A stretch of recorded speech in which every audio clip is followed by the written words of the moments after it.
how to derive the formula for area triangle half AB sine C. Now let's begin from this triangle here. I'm going to draw a dotted line in the middle to find the height of the triangle. Let's say H is over here, right? Now we know area of triangle is half times base times height. So I'm going to write area as half, your base is B, your height is H, right?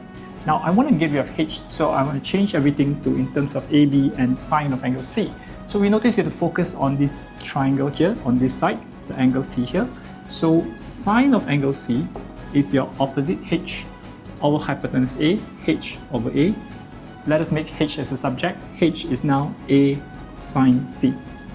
Take this H, substitute inside here. Your A is B of A sine C, right? With the half of course in front. So just rearrange, put your A in front, followed by B and sine of angle C. There you go. Your area of triangle is half AB sine C.